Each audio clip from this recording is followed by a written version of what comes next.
আচলতে মই 12 বছৰমান বয়সৰ পৰা পথাৰলৈ গৈছোঁ আৰু ধান কৰিবলৈ আৰম্ভ কৰিলোঁ আৰু তেতিয়াই মই এখন পাৱাৰ টিলাৰ ক্ৰয় কৰিছোঁ। সেই পাৱাৰ টিলাৰে মই নিজে হাল বাইছোঁ। বিভিন্ন লেখকৰ গ্ৰন্থ পঢ়োঁ, অধ্যয়ন কৰোঁ। তাৰ সমান্তৰালভাৱে ময়ো মানে অকণমান লিখিবলৈ আৰম্ভ কৰিছিলোঁ।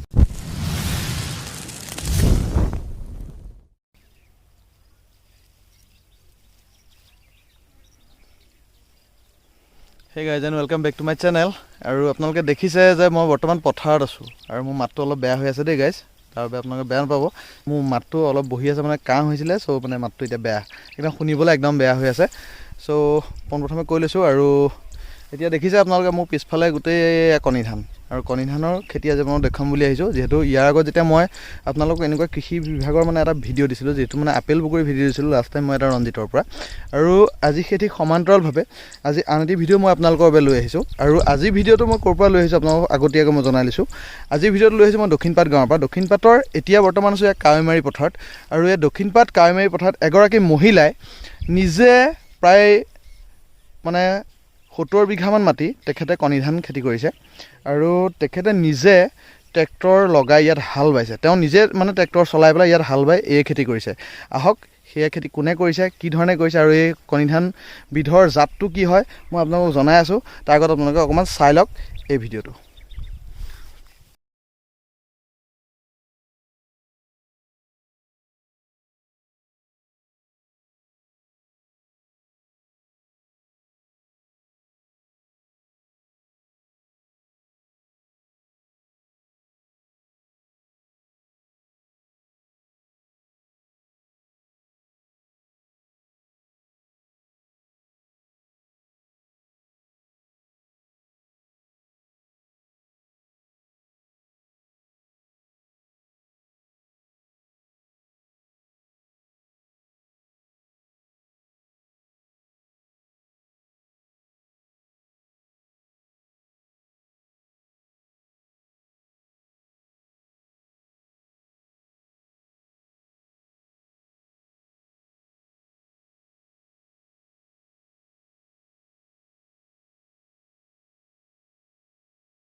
আৰু এই কণী ধানখিনি বিষয়ে ভালকৈ ডিটেইলিঙত মই জনাম আৰু সেই মহিলাগৰাকীক আপোনালোকৰ লগত চিনাকি কৰি দিম। আহক এতিয়া ভিডিঅ'টো আৰম্ভ কৰোঁ। যদি আপোনালোকে ভিডিঅ'টো মোৰ চাই ভাল পালে তেতিয়াহ'লে লাইক এটা কৰি দিব, কমেণ্ট কৰি দিব, আৰু যদি চেনেলটো নতুন হয় তেতিয়া ছাবস্ক্ৰাইব কৰি দিব। আৰু আপোনালোকে ভিডিঅ'টো স্কিপ নকৰিব, যিহেতু মানে কণী ধানৰ খেতি কি ধৰণে আমাৰ মাজুলীত কৰা হৈছে আপোনালোকক দেখুৱাবলৈ আহিছোঁ।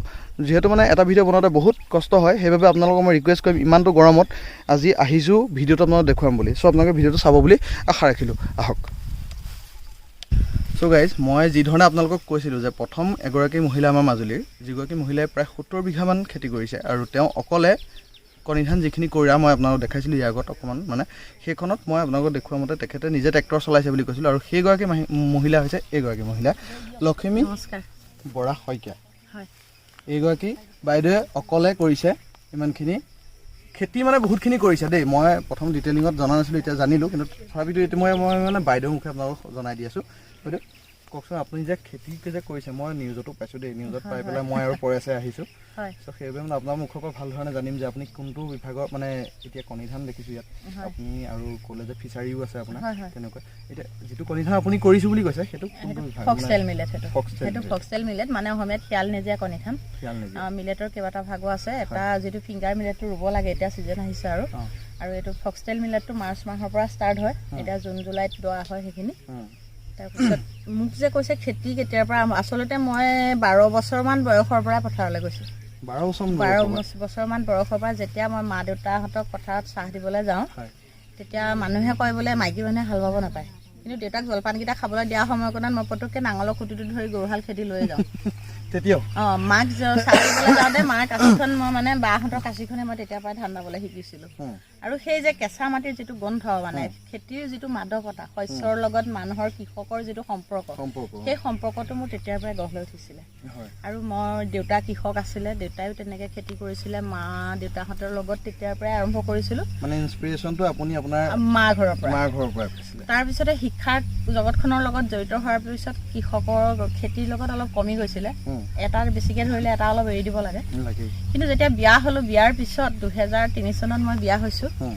2005 চনৰ মানৰ পৰা আকৌ মই আৰম্ভ কৰিলোঁ মোৰ এই কৃষি সংগ্ৰামটো হয় এইখিনি মাটিটো মই খেতি কৰিছোঁ বিভিন্ন জেগাত মই খেতি কৰিছোঁ তাৰপিছতে বেছিকৈ আৰম্ভ কৰিলোঁ 2012 চনৰ পৰা বড়ো ধান কৰিবলৈ আৰম্ভ কৰিলোঁ সম্পূৰ্ণৰূপে আপুনি সমৰ্থনটো পাই গ'লোঁ আৰু বড়ো ধান কৰিবলৈ আৰম্ভ কৰিলোঁ আৰু তেতিয়াই মই এখন পাৱাৰ টিলাৰ ক্ৰয় কৰিছোঁ সেই পাৱাৰ টিলাৰে মই নিজে হাল বাইছোঁ বড়ো ধান কৰিলোঁ বড়ো ধানত ভাল এটা মানে সফলতা লাভ কৰিবলৈ সক্ষম হ'লোঁ 32 প্ৰথম 2 বিঘা কৰিলোঁ তাৰপিছত 4 বিঘা তাৰপিছত একেবাৰে মানে 32 বিঘা বড়ো ধান তাৰপিছত তেনেকৈ সেই ধানৰ পৰা যিখিনি মোৰ মানে উপাৰ্জন হ'ল তাৰ লগতে মই সাহিত্য চৰ্চা কৰোঁ সাহিত্য চৰ্চাৰ লগত মই বিভিন্ন জিলাৰ লগত যাওঁ বা বেলেগ বিভিন্ন লেখকৰ গ্ৰন্থ পঢ়োঁ অধ্যয়ন কৰোঁ তাৰ সমান্তৰালভাৱে ময়ো মানে অকণমান লিখিবলৈ আৰম্ভ কৰিছিলোঁ ক্লাছ 6 মানৰ পৰা মই লিখিবলৈ আৰম্ভ কৰিছিলোঁ 6 মানৰ পৰা এখন একাংকিকা নাটক লিখিছিলোঁ আৰু সেইখন মঞ্চস্থ কৰিছিলোঁ তাৰপিছত ক্লাছ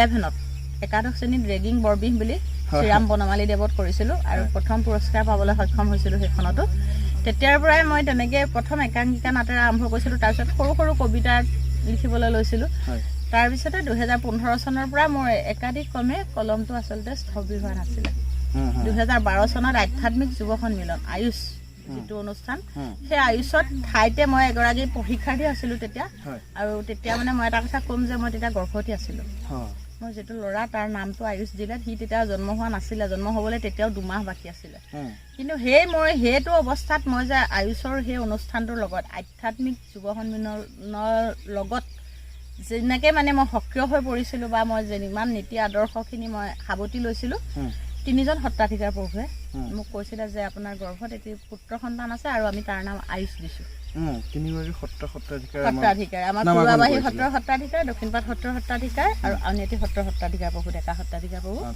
তাৰপিছত প্ৰকাশ বৰপূজাৰীৰ দেউ তেখেতে তেতিয়াই মানে কৈছিলে যে পুত্ৰ সন্তানটিৰ ভৱিষ্যত এনেকৈ কিছুমান কৈছিলে আৰু মোক কৈছিলে তাতে মানে এটা কবিতা লিখিব দিছিলে গোটেই শিক্ষাৰ্থীসকলক ব আখৰটো লগাই মই বৰদেউতাৰ বাৰী বুলি ব আখৰে গোটেই কবিতাটোৱে ব আখৰে আৰম্ভ কৰিছিলোঁ আৰু মই প্ৰথম স্থান পাইছিলোঁ মোক পুৰস্কাৰ হিচাপে দিছিলে এটা কলম সত্ৰাধিকাৰ প্ৰভুৱে কৈছিলে কলমটো নেৰিবা আৰু সেই কলমটো মই চিয়াহী এতিয়াও শেষ হ'বলৈ দিয়া নাই সেই কলমটো মোৰ অনবৰত 2012 চনৰ পৰা চলি আছে ভগৱানৰ কৃপাত প্ৰভু ঈশ্বৰৰ আশীৰ্বাদত আৰু সেই সাহিত্য চৰ্চা আৰু কৃষকৰ এটা উত্তৰপুত্ৰ সম্বন্ধ মানে সাহিত্য চৰ্চা মই ভাত খাই জিৰণি লোৱা সময়কণতো মই মোবাইলত কিবা এটা লিখিছোঁ মই লেট্ৰিনত গৈছোঁ লেট্ৰিনত যাওঁতে মই সদায় মোবাইলটো হাতত লৈ যাওঁ সেই লেট্ৰিন কৰা সময়কণত লিখাখিনি মই এডিট কৰোঁ সদায় মই সেইটো এটা ডাঙৰ ধৰ্ম তাৰপিছত তেনেকৈ মই সেই কামখিনি কৰোঁ বৰ্তমানলৈকে 24খন গ্ৰন্থ প্ৰকাশ হৈছে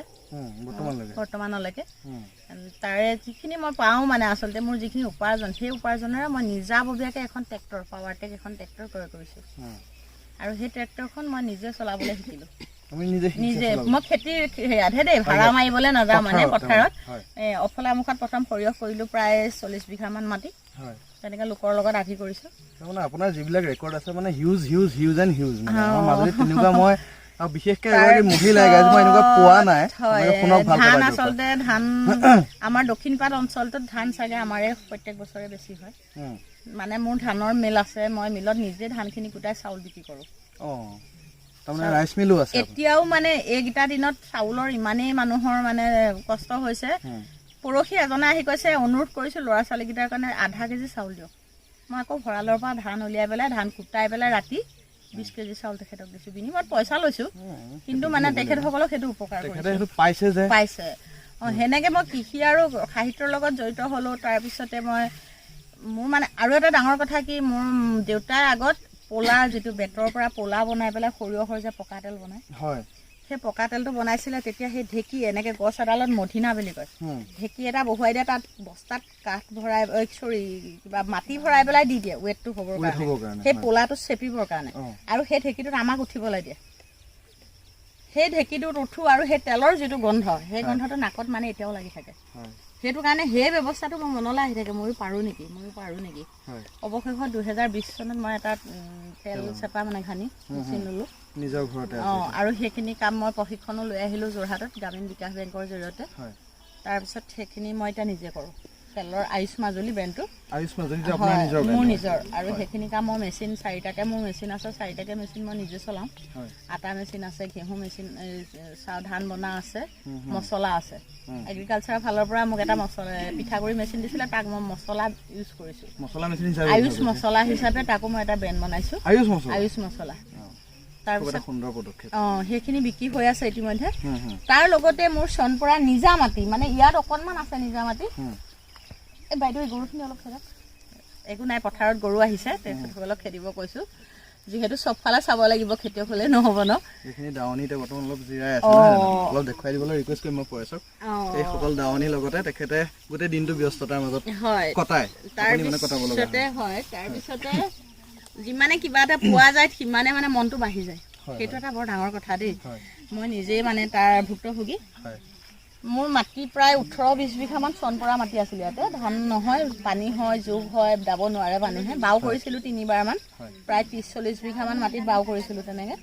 ভালেমানখিনি বাও পাইছিলোঁ, কিন্তু পানী হৈ যায় কাৰণে মানুহে জোকৰ ভয় এৰি দিলে। তেতিয়া ভাবিলোঁ তাততো এটা বৰ ধুনীয়া খেতি হ'ব, মনলৈ আহিলে সেই কথাটো। তাৰপিছত আমাৰ ফিচাৰী ডিপাৰ্টমেণ্টৰ SDO ছাৰৰ লগত কথা পাতিলোঁ। কথা পাতি পেলাই মই স্কিম এটা বিচাৰিলোঁ। আচলতে আমি কেঁচুৱাই কান্দিলেহে গাখীৰ খাবলৈ পায় প্ৰথম কথা। গতিকে মই তেখেতসকলৰ লগত যোগাযোগ কৰিলোঁ। মোক 2.6 মানে 60-40 2.5ৰ এটা ফিচাৰী দিলে সৰুকৈ, মানে 2 বিঘা আধা কথা, 2.5 বিঘা মাটিত খান্দিব দিলে। মই কি কৰিলোঁ, গোটেই 18 বিঘা মাটিয়ে খান্দি পেলালোঁ ফিচাৰী। 18 বিঘা মাটি মোৰ ফিচাৰী আছে। আপোনাৰ যিটো ফিচাৰী আছে 18 বিঘা মাটি, দুটা আছে, এটা চৰকাৰী স্কিমৰ মানে 3 বিঘা কৰিলোঁ, বাকীটো গোটেই 18 বিঘা মাটি ফিচাৰী খান্দি পেলালোঁ।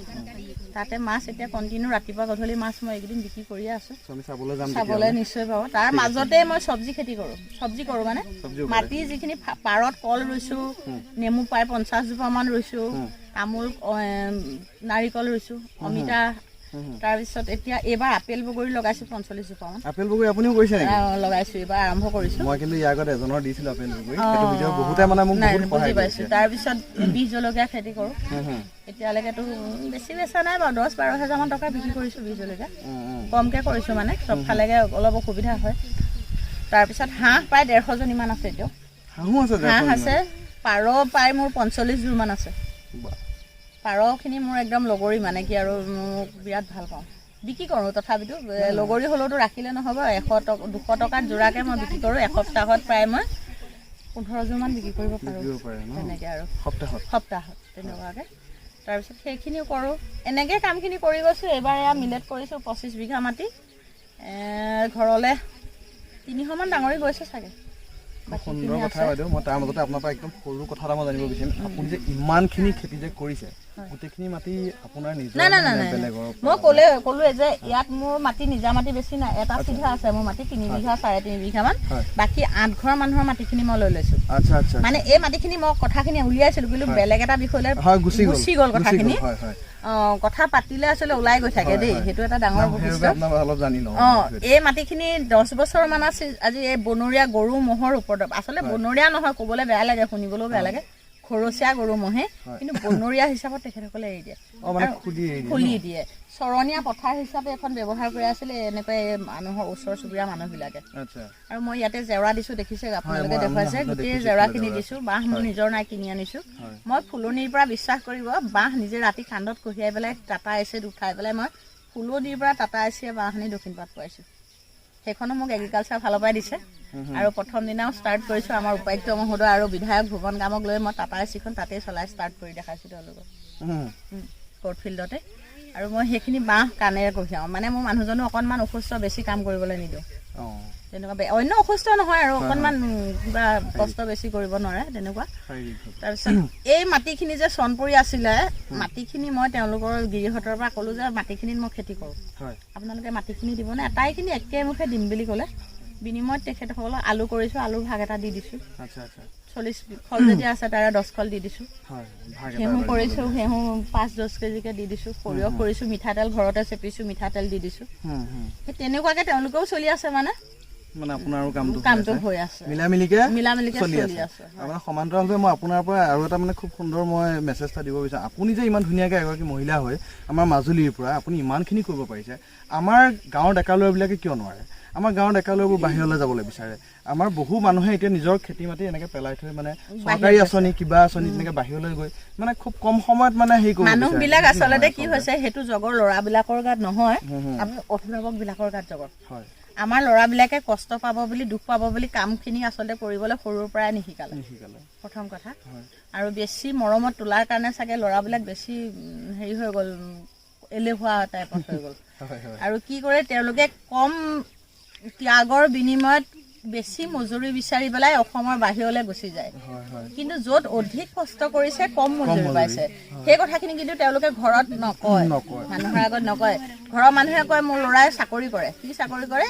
প্লাষ্টিক কোম্পানীত কৰে কিন্তু প্লাষ্টিক কোম্পানীত যে গোটেই ৰাতিটো টোপনি ক্ষতি কৰি চকী এখনত বহি চিকিউৰিটি কৰি আছে সেই কথাটো ঘৰৰ মানুহে নাজানে বা পাথৰ যে কঢ়িয়াইছে বা কিবা যে দাঙিছে সেই কথাটো নাজানে মই এটা কথাই সেই সকলক অনুৰোধ সদায় কৰি আহিছোঁ যিখিনি ঘৰত মাটি আছে বা ঘৰত নাথাকিলেও কাষৰ ওচৰ চুবুৰীয়া যিখিনি মাটি আছে তাতে তেওঁলোক যদি কৃষি কাৰ্যত জড়িত বিশেষকৈ চাকৰি প্ৰয়োজন নাই ময়ো এছিষ্টেণ্ট জেলাৰ চাকৰি পাইছিলোঁ কিন্তু মই চাকৰিক মই প্ৰাধান্য নিদিলোঁ আচলতে মোৰ এখেতেও নিদিলে ল'ৰা ছোৱালীকেইটা সৰু হৈ থকাৰ কাৰণে কৰিবলৈ সেইটো কাৰণে মই এই কৃষি কাৰ্যৰ লগত জড়িত হৈছোঁ এগৰাকী উদ্যোগী ব্যৱসায়ী হিচাপে নিজক চিনাকি দিবলৈ মই আগবাঢ়ি গৈছোঁ আৰু এইখিনি কৰিবলৈ যাওঁতে মানুহক লাগিব একদম সাহস লাগিব মনোবল লাগিব মূলধনটো লাগিবই কিন্তু মূলধনটো প্ৰথম সাহসটোক মূলধন হিচাপে ল'ব লাগিব তেতিয়া আগবাঢ়িব পাৰিব আৰু ল'ৰাবিলাকে নিশ্চয় পাৰিব এতিয়া বিশ্বাস কৰক মই ঠেলাত তেলৰ মানে কাৰ্টন ঠেলাত উঠাই লওঁ নহয় বান্ধি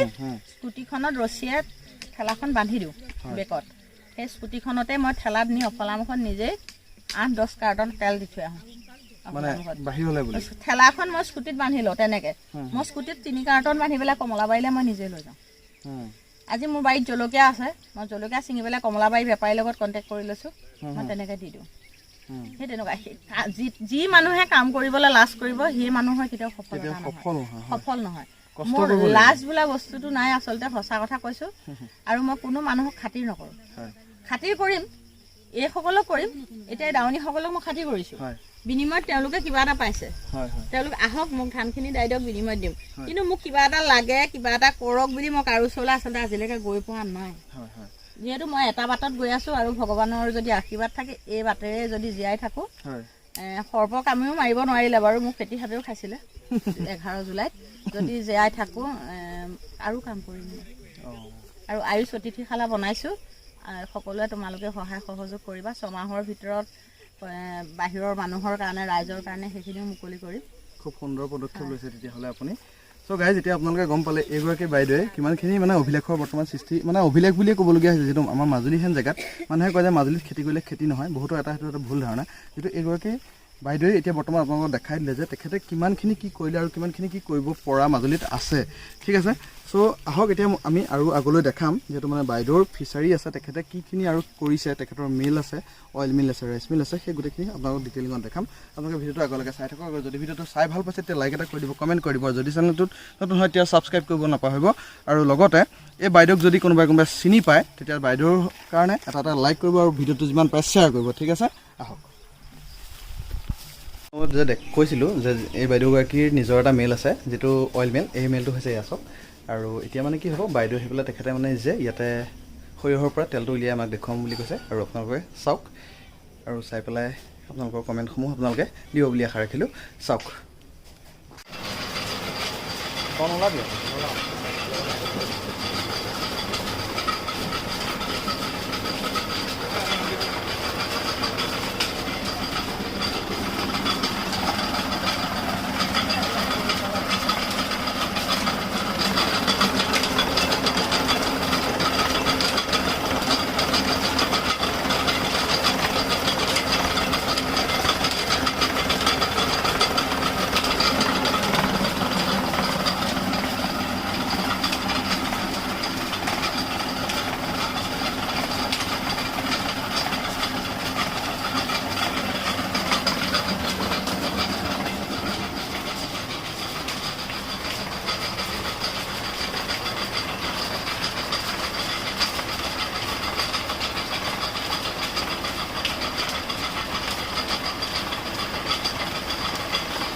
মানে কি হৈছে আহি পেলাই যিমানখিনি দেখিছোঁ মানে তেখেতে ইয়াত মেচিন ইটো সিটো ট্ৰেক্টৰ এইখন ট্ৰেক্টৰ যিখন ট্ৰেক্টৰৰ কথা তেওঁ কৈছিলে আৰু এইটো হৈছে মেচিন এইটো বৰ্তমান তেওঁ এইটো চাউল কুটোৱা মেচিনটো আৰু যিটো মেচিনৰ কথা তেওঁ কৈছে যে মছলা মেচিনটো এইটো হৈছে এইটো মছলা মেচিনটো তেওঁ বৰ্তমান ইয়াত ঢাকি ৰাখিছে আৰু ইয়াৰ পিছত আমি মানে ক্ৰমান্বয়ে তেখেতৰ ফিচাৰীটো চাবলৈ যাম আৰু আহক তেখেতৰ ফিচাৰীটো দেখাম তাৰপিছত আমি ভিডিঅ'টো শেষ কৰিম ঠিক আছে আহক চ' গাইজ মই যে যিটো আপোনাক কৈছিলোঁ যে ফিচাৰীটো দেখাম বুলি এইটো হৈছে সেই ফিচাৰীটো আৰু এই ফিচাৰীটোতে এই বাইদেউগৰাকীয়ে বহুত ধৰণৰ মাছ ইয়াত এৰিছে আৰু মানে নিজেও দেখি মানে বহুত মানে মই অবাক হৈ গৈছোঁ যিহেতু এইটো এটা ফিচাৰী আছে তেখেতৰ আৰু এটা এইটো মানে মই আপোনালোকক এইটো ফিচাৰী দেখাব নোৱাৰিম সেইবাবে এইটো ফিচাৰীতে দেখাইছোঁ এইটো ফিচাৰী ইপাৰে আৰু এটা ফিচাৰী আছে ত' এনেকৈ তেখেতৰ 3টা ফিচাৰী আছে তেখেতৰ এটা ফিচাৰী নিজৰ ঘৰৰ পাছফালেও আছে চ' এগৰাকী মহিলাই যদি ইমানখিনি কৰিব পাৰে আমিবিলাকে কিয় নোৱাৰোঁ আজিৰ সমাজত এই পুৰুষৰ প্ৰথম স্থান মহিলাৰ দ্বিতীয় বুলি সেইটো থাকিব নালাগে যিহেতু সকলোৰে সমান্তৰালকৈ সকলোৱে একেলগে আগবাঢ়ি যাব পাৰিব লাগে মই ভাবোঁ সেইটো আৰু যদি এগৰাকী মহিলা যদি ইমান সফল হ'ব পাৰে আমিও সফল হোৱাৰ যত্ন কৰিব লাগে তাৰ কাৰণে আমি প্ৰথমতে আমি নিজৰ একাগ্ৰতা লাগিব আৰু সফল হোৱাৰ সপোনো দেখিব লাগিব তেতিয়াহে যদি আমি ভাবোঁ আৰু সেই ভবামতে আমি কামখিনি হাতে কামে কৰিব লাগিব তেতিয়াহে আমি সফল হ'ব পাৰিম বুলি মই ভাবোঁ চ' সমান্তৰালকৈ মই আপোনালোকক তেখেতৰ হাঁহখিনিও দেখাম আৰু তেখেতৰ আগফালে আৰু এটা আছে বুলি কৈছোঁ যে যিটো পুখুৰী আছে সেইটো মই আপোনালোকক দেখাম আৰু তাৰপিছত আমি আহিম ভিডিঅ'টো আজি ক্ল'জ কৰিম চ' আহক মই আগফালে আপোনালোকক ভিজুৱেলখিনি দেখাই আছোঁ